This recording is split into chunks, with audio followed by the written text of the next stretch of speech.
पंचायत में है और यहाँ आज जाति गणना का रिपोर्ट सामने आया है। उसमें यह सामने आया है कि आबादी बिहार की 13.07 करोड़ है और ईबीसी 36%, बैकवर्ड क्लास 27% और एससी एसटी लगभग 20%। तो इसमें आज हम स्थानीय लोगों से कुछ बात कर रहे हैं। तो क्या मतलब इस जाति गणना का प्रभाव बिहार के राजनीति पे पड़ेगा और किस प्रकार से आप इस जाति गणना को देखते हैं, आप बताइए। जाति गणना तो ठीक है बिहार के लिए। हाँ, हर को अपना अनुभव होना चाहिए कि हम कितना संख्या में हैं, जी तभी तो आगे कुछ उम्मीद लेकर बढ़ेगा आदमी। जी। जी। तो क्या आपको लगता है कि आरक्षण देने में ये जाति गणना एक सपोर्टिव एलिमेंट के रूप में काम करेगा? बहुत बहुत बढ़िया होगा। तो इनका कहना है कि जाति गणना जो है संरक्षण देने में एक एक एलिमेंट के रूप में काम करेगा, एक साक्ष्य के रूप में काम करेगा। हमने कुछ बोल चलिए कुछ युवाओं से भी हाँ बाबा क्या बोल रहे हाँ हैं? ठीक है जो आप सोच रहे हो ठीक। बाबा भैया भी हम चाहेंगे कि बात करें। तो ये आपका नाम क्या है? मेरा नाम विकास कुमार हुआ। तो भैया जी आप ये बताएं कि जिस प्रकार से जनगणना हुआ है, तमाम बवालों के बीच एक रिपोर्ट आई है जाति गणना की, जिसमें सारी जातियों की संख्या बताई गई है। इसका क्या प्रभाव होगा बिहार के बारे में और इसका क्या प्रभाव होगा पूरे आपके समाज के तक? कुछ लोग के अच्छा लगता है, कुछ लोग के खराब लगता है जाति जनगणना के कारण। जी, किसको अच्छा लगता है, किसको खराब लगता है? किसी भी जाति को अच्छा लगता है, किसी को खराब लगता है। और आप जिस प्रकार से युवा हैं, बिहार की अगली पीढ़ी है, भविष्य है, तो आप क्या कहना चाहेंगे कि किस प्रकार से ये जाति गणना बिहार में प्रभाव डालेगी?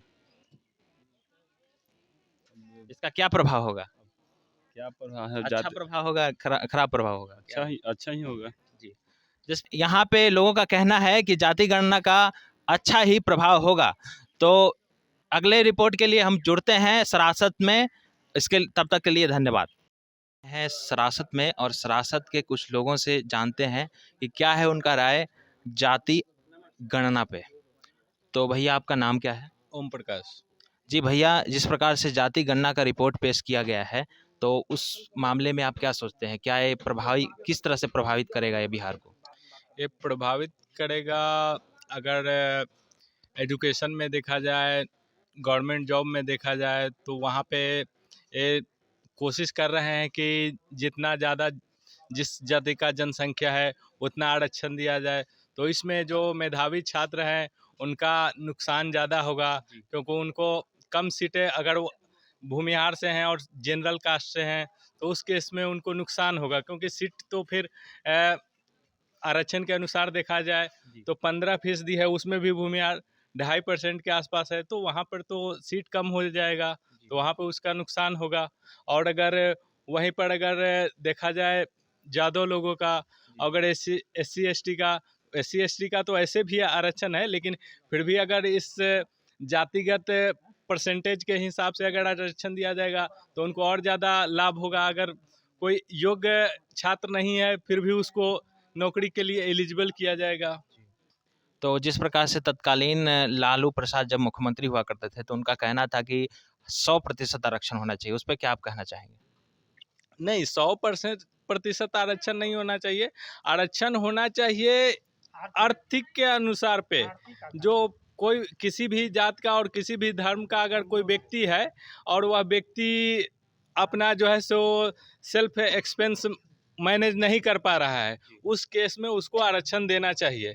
अगर कोई फैमिली, कोई पर्सन अपना सेल्फ एक्सपेंस मैनेज करने में एलिजिबल है, उस केस में उसको आरक्षण नहीं मिलना चाहिए। भैया का कहना है कि अगर आप आर्थिक रूप से उस लायक हैं तभी आपको आरक्षण दिया जाए। इस तरफ हमारे समक्ष कुछ बुजुर्ग लोग बैठे हुए हैं, उनसे हम चाहेंगे कि वो अपना राय दें। तो चाचा जी आपका नाम? रामबाबू शर्मा। आप किस प्रकार से सोचते हैं, किस तरह से राजनीति को प्रभावित करेगा बिहार में? राजनीति को प्रभावित करने का सवाल है, जहाँ तक तब पढ़ने से क्या लाभ होगा? ये आर्थिक आधार पर होना चाहिए, चाहे किसी भी जाति का हो। या जाति आधार पर, इससे समाज में विद्वेष फैलेगा। और विद्वेष फैलेगा तो फिर हमारा समाज बर्बाद हो जाएगा। ये जब भी हो, आर्थिक हो चाहे किसी भी जाति का हो, जो आर्थिक रूप से पिछड़ा हुआ है उसको आरक्षण होना चाहिए, न कि जातिगत। जातिगत में क्या, हमारे माननीय उप मुख्यमंत्री जी हैं तेजस्वी यादव जी, तो क्या वो पिछड़े हैं? जी कोई दूसरे कास्ट में यदि वो गरीब है तो क्या आरक्षण से रहित रहना चाहिए? जिस प्रकार से चिराग पासवान की बात की जब भी जाती हो, है। हाँ, चिराग पासवान जी क्या पिछड़े हैं? ये सब आर्थिक आधार पर होना चाहिए। और कुछ बुजुर्ग लोग हैं हमारे बीच, उनका भी राय हम लेना चाहेंगे। बाबा आपका नाम? नेताजी हैं, बहुत अच्छे।